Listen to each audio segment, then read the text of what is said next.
I knew 2 weeks before that I had a 2-week ultimatum, or to either accept the ultimatum or eventually be let go. And I obviously chose to be let go. This week in the news, NBA news that is, the Phoenix Suns let go of GM Ryan McDonough right before the regular season occurred. What did you make of that situation?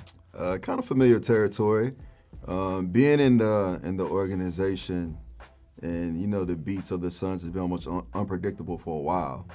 And for my perspective, looking in, I don't know. It was so sudden. It could have happened earlier in the summer, even right after the draft or before.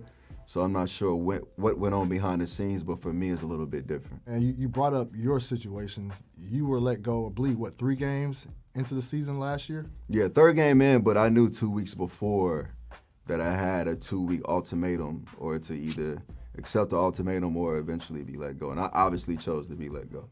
Ultimatum?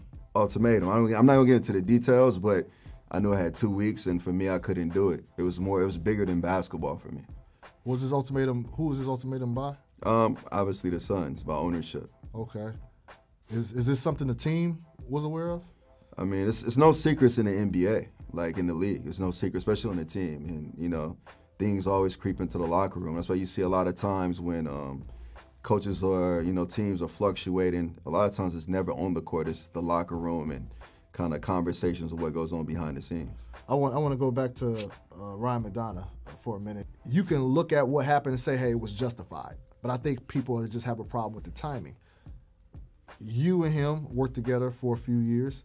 What were you and Ryan's relationship like? When I arrived at Phoenix, I felt like the talent was pretty much close, but it was no hope for the future.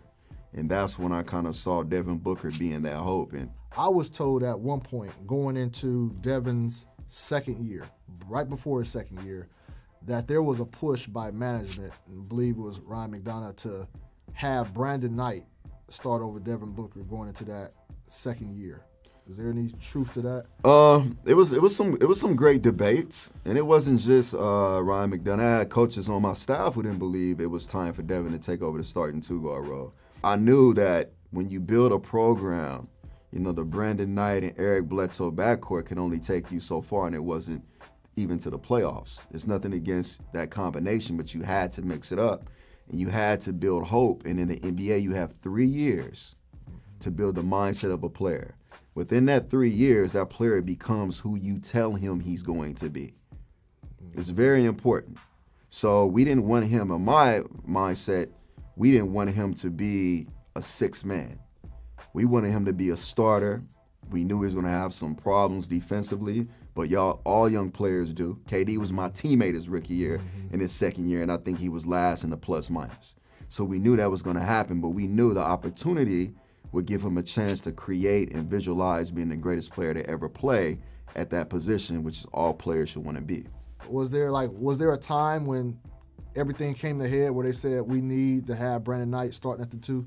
I mean, it's major. It's going to always be major pushback when you pay the backcourt close to $140 million, and then you have this new young coach telling you, but this kid right here, straight out of Kentucky who came off the bench, should be the starter. Like, it was major pushback and confusion, but, it's 2 different perspectives. I think front office perspective is always going to be about, let's provide the best talent and let's pay and structure contractually who we think is best and who can start.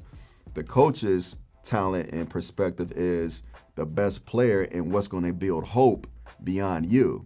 I knew starting Devin Booker in the backcourt put me at high risk of being let go. Yeah. That's why a lot of coaches know that. That's why they will stick with the vet, and the fans want the young player, like, hold on, I need to keep my job. But for me, I had to make a decision, and that decision for me was I've had my chance as a player. I came in, I had my chance, I played.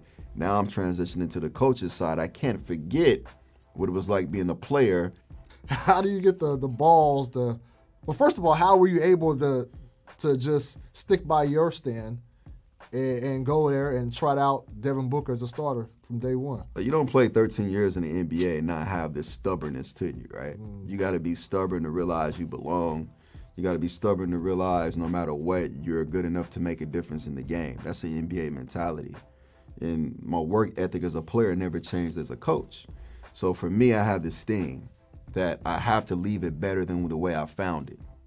So when I came into Phoenix, we had to trade Markieff Morris.